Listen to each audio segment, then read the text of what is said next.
NEET paper leak मामले को लेकर छात्रों का प्रदर्शन लगातार जारी है। सुप्रीम कोर्ट ने इससे पहले सीबीआई और एनटीए दोनों से जवाब तलब किया। सीबीआई को अपनी जांच रिपोर्ट पेश करनी थी तो एनटीए को अपना जवाब दाखिल करना था। अब 11 जुलाई को इस केस में सुप्रीम कोर्ट में इसकी सुनवाई होने वाली है और हो सकता है कि 11 जुलाई को यह साफ हो जाए कि नीट पेपर लीक मामले का अंत आखिर क्या होगा। क्या ये परीक्षा फिर से करवाई जाएगी या फिर पुरानी परीक्षा मान्य रहेगी? इसके साथ ही सवाल यह भी कि अगर ये परीक्षा दोबारा आयोजित होती है तो क्या वो परीक्षा भी एनटीए की कराएगी या फिर सरकार की कोई दूसरी एजेंसी इस परीक्षा को कराएगी? रिपोर्ट में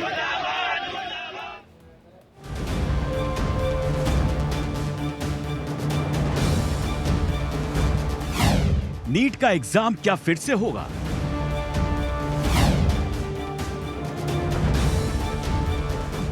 क्या रद्द कर दी जाएगी नीट की परीक्षा?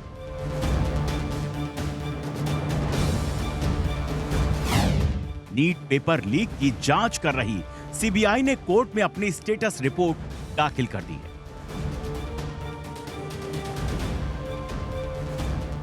देश की सबसे बड़ी अदालत ने नीट, सीबीआई के साथ साथ नेट से भी जवाब दाखिल करने को कहा था। सुप्रीम कोर्ट में आज परीक्षा रद्द की जाएगी या नहीं, इस पर सुनवाई हुई।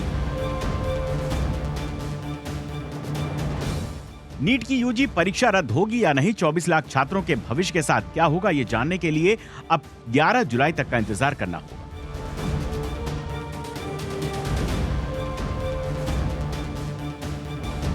सुप्रीम कोर्ट ने कहा कि अगर लीकेज का दायरा बड़ा है तो हम परीक्षा कैंसिल करके दोबारा एग्जाम कराने का फैसला देने से बिल्कुल नहीं हिचकेंगे।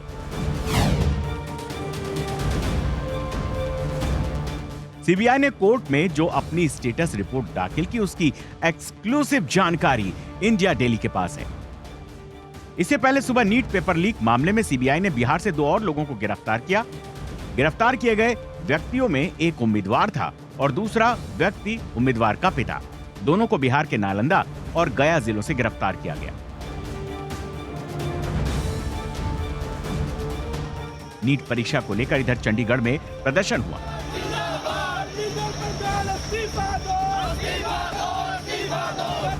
नीट परीक्षा लीक का मास्टरमाइंड संजीव मुखिया गिरफ्तार है और उसे पूछताछ जारी है। सीबीआई की स्टेटस रिपोर्ट की एक्सक्लूसिव जानकारी आपको बताएंगे, लेकिन अभी तो 11 जुलाई तक का इंतजार करना ही होगा, जिसके बाद यह पता चल सकेगा कि देश की सबसे बड़ी अदालत इस मुद्दे पर क्या फैसला देती है। क्या एग्जाम फिर से करवाया जाएगा या नहीं?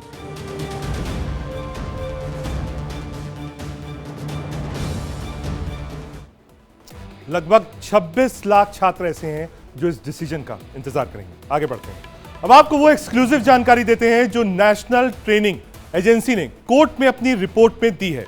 नेशनल टेस्टिंग एजेंसी ने कहा है, आगे बताते हैं, एनटीए का सिस्टम फेल नहीं हुआ है, यानी सिस्टम फेलियर नहीं है जो आरोप लग रहा है। दूसरा, इंस्टाग्राम पर पेपर लीक की बात बिल्कुल बेबुनियाद है। पुराने किसी पेपर को नीट यूजी का पेपर बता इंस्टाग्राम पर दिया गया था, यानी ये वो पेपर नहीं था जो फिलहाल आया था। पिछली बार से सिलेबस कम था, इसलिए 67 छात्रों को मिले थे 100% मार्क, ये दलील दी गई है। पेपर लीक का प्रभाव पूरी परीक्षा के संचालन पर बिल्कुल नहीं हुआ है। पूरी परीक्षा को रद्द करना प्रतिकूल और हानिकारक होगा। शीर्ष 100 उम्मीदवारों के परिणाम का विश्लेषण आप कर सकते हैं। यह 18 राज्य के 56 शहरों के 95 केंद्रों से सीधे संबंधित है। 2024 में परीक्षा में शामिल परीक्षार्थी कुल 23,33,297 थे। उम्मीदवारों की वृद्धि से अंक अंतराल नाम मात्र का है। 61 उम्मीदवारों के 720 अंक आने का कारण सिलेबस का कम होना था। हम सीधे चलेंगे अपने संवाददाता आशीष सिन्हा के साथ। आशीष, ये जो दलीलें दी गई हैं, चाहे वो पेपर लीक की दी गई हो, री एग्जामिनेशन की दी गई हो, मेरिट ऑफ द केस इस वक्त क्या कहता है? आशीष, 2 अलग अलग एक्सक्लूसिव जानकारियां हैं, वो दर्शकों के साथ साझा करेंगे। जो सीबीआई की इन्वेस्टिगेशन है, सीबीआई ने अभी तक हालांकि अपना जवाब जो है वो अदालत में दाखिल नहीं किया है, थोड़ी देर के बाद दाखिल करेगी। लेकिन जो सूत्र हैं, उन्होंने क्या कुछ कहा है इंडिया डेली लाइव को, वो अपने दर्शकों को बता दे। पहली बात, सीबीआई ने ये कहा है कि बड़े पैमाने पर जो नीट के पेपर लीक होने की बात कही गई है, जो 34 याचिकाएं दाखिल की गई हैं सुप्रीम कोर्ट में, वो बेबुनियाद है। दूसरी अहम बात कि जो कहा गया है कि सिस्टम एनटीए का फेल्योर हो गया था, सिस्टम बिल्कुल फेल्योर नहीं हुआ था। तीसरी अहम बात उन्होंने ये कही है कि इस मामले में जो जांच है वो अभी भी जारी है। चौथी अहम बात, बिहार में के पटना में जो एफआईआर दर्ज हुई थी उस मामले में कई लोगों की गिरफ्तारियां हुई है। पांचवी अहम बात, इस मामले में जो अलग अलग राज्यों में एफआईआर दर्ज हुई है उनमें पेपर लीक की कोई भी जो घटना है वो सामने नहीं आई है। अब हम एनटीए पर आते हैं कि एनटीए जो सुप्रीम कोर्ट में अपना जवाब दाखिल करने जा रहा है उसमें एनटीए क्या कुछ कह रहा है। पहली अहम बात, एनटीए ये कह रहा है कि 720 अंक इस बार ज्यादा छात्रों को मिले हैं, उसकी वजह यह है कि सिलेबस जो है वो 25% कम कर दिया गया है। दूसरी अहम बात एनटीए ने ये मानी है कि एक क्वेश्चन ऐसा था जिसके 2 सवाल जो थे वो सही थे। बाद में जब ये एनटीए की तरफ से कहा गया कि जिन लोगों ने इन दोनों ही उत्तर को माना है यानी विकल्पों को सही करार दिया है उनको पूरे अंक मिलेंगे, तो लिहाजा जो 720 अंक पाने वाले हैं उनकी जो संख्या है वो बढ़ गई है।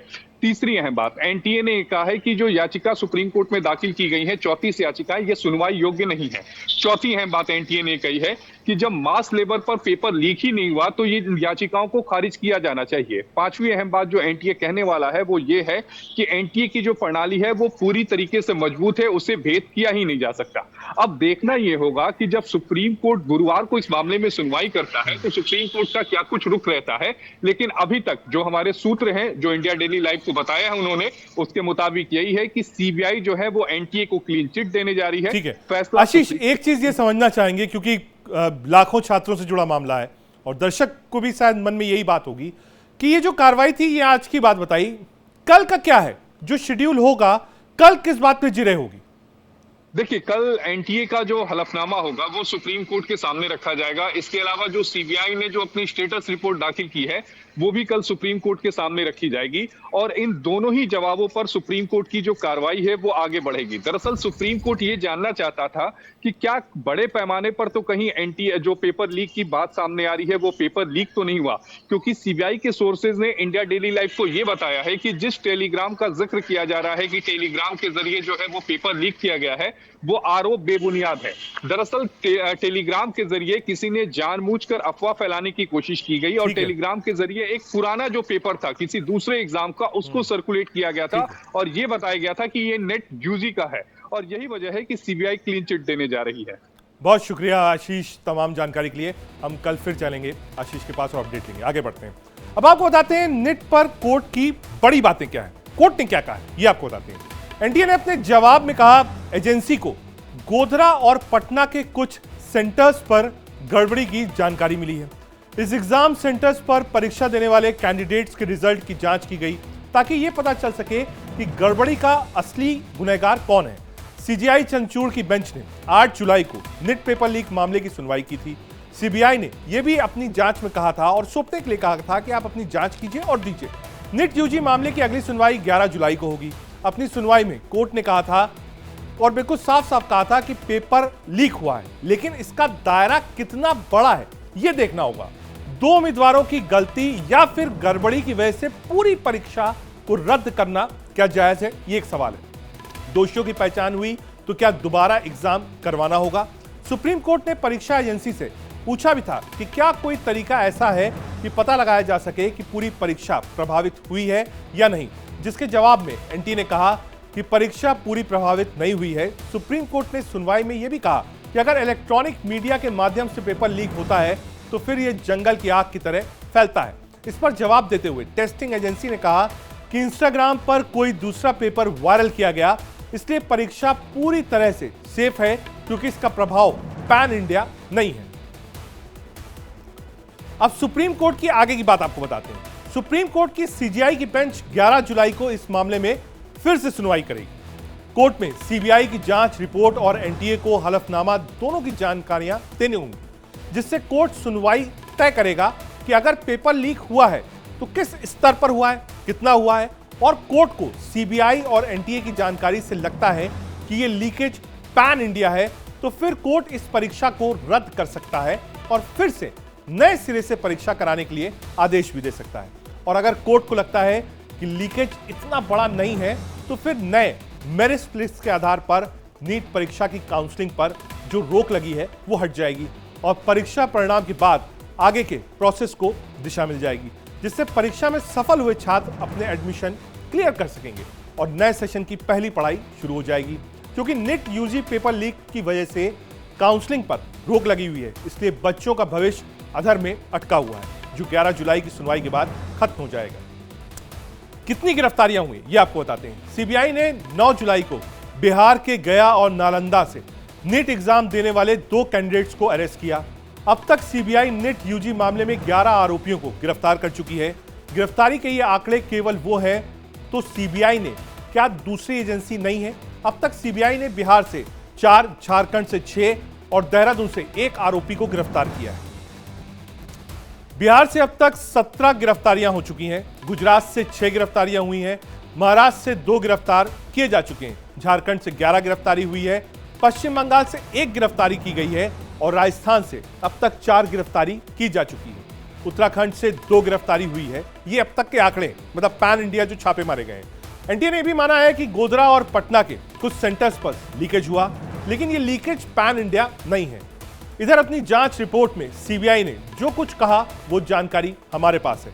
सूत्रों से आई है कि सीबीआई ने कहा है कि लीकेज पूरे देश में नहीं हुआ। सीबीआई की माने तो परीक्षा सेफ है। बिहार में प्रश्न पत्र चुराने की कोशिश की गई। इंस्टाग्राम पर जो प्रश्न पत्र शेयर किया गया वो किसी दूसरे साल का था, लेकिन जब परीक्षा हो गई तो उसे नए प्रश्नों से एडिट कर वायरल कर दिया गया और फैलाया गया कि पेपर लीक हो गया है, जबकि पेपर लीक हुआ ही नहीं था।